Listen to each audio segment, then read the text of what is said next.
ఈరోజు greater Visakha GVMC election March 10వ తారీఖు బుధవారం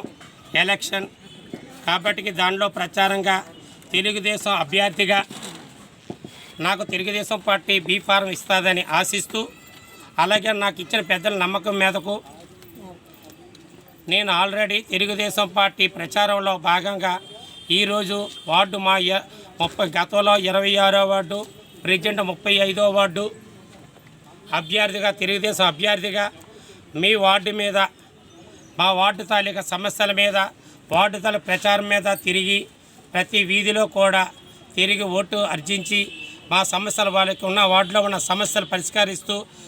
పరిష్కారానికి ప్రతిదీ కూడా తెలుసుకొని గతంలో కూడా ఎక్స్ కార్పొరేటర్ పిల్లి వరలక్ష్మి గారికి గతంలో 2031 ఓట్లు మెజార్టీతో గెలిపించడం జరిగింది. అలాగే 26వ వార్డు గతంలో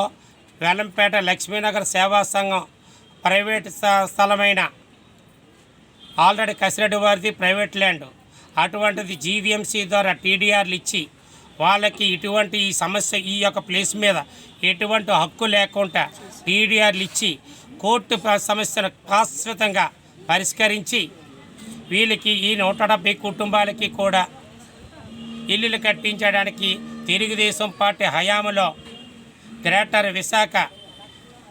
మేయర్గా కమిషనర్ గారికి తెలియజేసి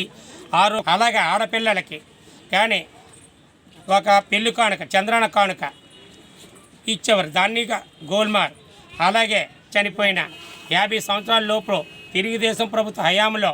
ప్రతి వ్యక్తికి కూడా 2 లక్షల రూపాయలు ఇచ్చేవారు స్పాట్ ఆన్ ది ఆర్ ఇమీడియట్గా నిరుపేదలకు కాబట్టి ఏ సడన్గా చనిపోతే ఖర్చులు ఉంటాయో ఉండవని 5,000 రూపాయలు ఇచ్చేవారు. తర్వాత 2 లక్షలు ఇప్పించేవారు. యాక్సిడెంట్గా చనిపోతే 5 లక్షలు ఇచ్చేవారు. దాన్ని గోల్మార్ తీసేశారు. అదే రకంగా గతంలో కూడా రేషన్ డిపో మా తెలుగుదేశం నాటి పార్టీ అధ్యక్షుడైన నందమూరి తారక రామారావు గారు ప్రవేశపెట్టిన దాన్ని నేటి వరకు చంద్రబాబు నాయుడు గారు చెప్పేసి ఆ షాపులు పెడితే దాన్ని ఈరోజు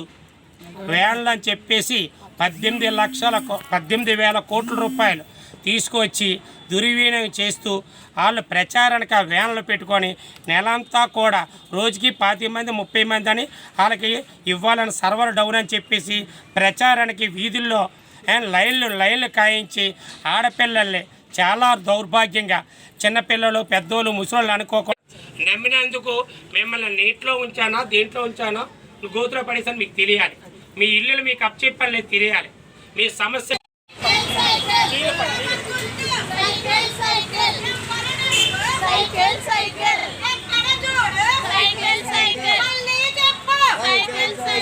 ఉన్నాను కాబట్టి స్థానిక కార్పొరేటర్గా ఉంటే మీ అందరికీ కూడా 170 కుటుంబాలకి ఇల్లులకి ఎక్కడా డోకా లేకుండా నాది భరోసా